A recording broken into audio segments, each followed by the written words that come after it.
Hey guys, welcome back to Critical Flick. Today I'm reviewing the first two episodes of Moonhaven on AMC+.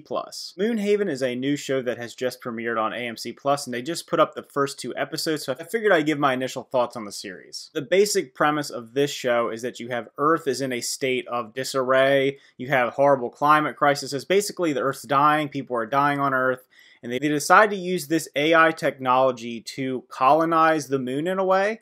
But it's really interesting because they are kind of terraforming a very small section of the moon and having people live there. It takes place about 100 years after this initiative started, so the people that are living on the moon, these lunar individuals, all they know is their life on the moon. The show leads up to the moment that they're going to be bringing the technology and their way of life back to Earth in hopes to save it. The first thing I'll say about this show is that it is really complex. It's really, really rich in its lore, and that's something that I like about it, but something that I don't like about it at the same time. When you're thrown into it, you feel like you are almost overwhelmed with this very, very rich and lived-in society, especially on the moon, that it's almost hard to keep up with some of the the technology and some of the things that are happening because they don't really explain it anyway. And I like that ambiguity to an extent, but it makes the show really complex because there's a lot of intermoving parts, there's a lot of relationships, there's a lot of connections, and they don't do a fantastic job of explaining it. It almost feels like something that's based off of a very big novel, whether it be Dune or something like that. It feels on that level, but with it being this show, it's not that accessible in my opinion. Now, there's other shows that have done things like this. There's a show that I really enjoy called Raised by Wolves that was on HBO that I feel is in the same vein as this. It's kind of a more grounded sci-fi. It's not fully off-the-wall sci-fi fantasy, but at the same time, like I said, there's a lot of moving parts. The real standout in this show, in my opinion, is Dominic Monaghan. He plays a detective, or a detective, I think they call him, on the moon,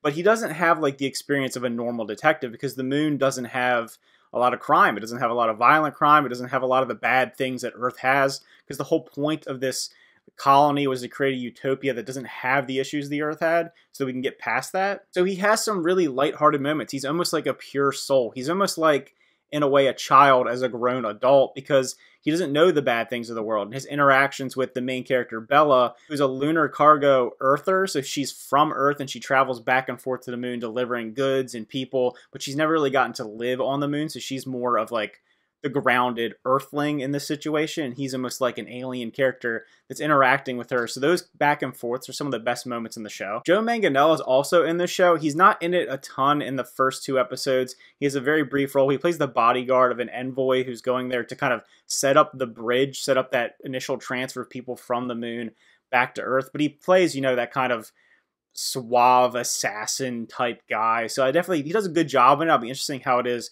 going forward because his character is obviously going to be really important, because one of the aspects of the show is that there is something going on the moon that is trying to stop the bridge from happening. So this bridge is to bring these people back to Earth, to fix all the problems that Earth has, to integrate their culture and their technology, to basically fix everything. And someone somehow doesn't want this to happen. There's also, like I said, a large interweaving thread of families and relationships. Our main character, Bella, has a blood relative that was living on the moon. There's some, murders that happen. There's a lot of twists and turns that are thrown at you in the first episode or two. So like I said, it is a little bit hard to follow, but I think if you can get through the denseness of it, it can be enjoyable. The themes are obviously a little on the head. It's things we've seen in the past. We're destroying the Earth. We need to create this utopia. We need to work together. We need to work in harmony with nature to fix these things. So I think it works on that level, but it does go a little bit deeper into human nature in some aspects. Like I said, the people living on the moon don't have that Earth-grown experience of greed and anger and hate. You're seeing the seeds of that slowly get interwebbed into them because the leader of the colony on the moon, she doesn't want to give up her power. She's supposed to go in this bridge initiative and go back to Earth and help show the Earth how to fix itself, but she doesn't want to leave. She doesn't want to give up her power. She likes her people. So it sets up that kind of dichotomy of the people on the moon, the people on Earth, and they're separate even though they're both humans. So you have those aspects to it, the human nature and kind of the divisions that happen with that. As far as the production of the show, I like the music. The music actually reminds me a lot of almost Minecraft music. It's very peaceful. The show, while it could be very dark and very gritty, in the first two episodes, it has almost a whimsical nature to it at times, but then, it does get very serious. But when you have the people on the moon and their life and how they live, it's very peaceful. And like I said, I do like the music that they use. As far as the visuals, I think the Earth visuals are, they're kind of throwaway. They're whatever, that Blade Runner-esque, very smog-filled and futuristic, and things are really bad and gritty and crime-ridden and things like that. It doesn't show a ton of that.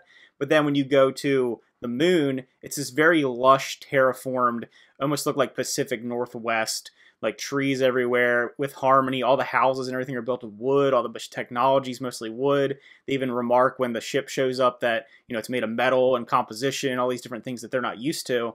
So it's kind of showing that difference between man on Earth that's kind of used up all the natural resources and, everything's synthetic and fake, opposed to the moon where everything's very natural and very sustainable. I will say the computer-generated effects aren't the best. They're not totally up to snuff with what we've seen in some modern television shows or movies. They're not horrible, but the ship itself, just the overall large expansive shots of the moon on the surface, it doesn't look terrible, but it doesn't look fantastic, so that's a little bit of a knock on it. Overall, I enjoyed the first 2 episodes. I'm really interested to see where it goes. I'm pretty invested, but like I said, I think the overall complexity of the show will turn off some people. Even me, I found it difficult to continue to follow it because there's constantly things changing. There's a lot of really dense lore, like I said, that you could probably dive into. Some people probably really enjoy that aspect of some shows. But if you're into it like a casual watch, it's definitely not that. You have to pay attention.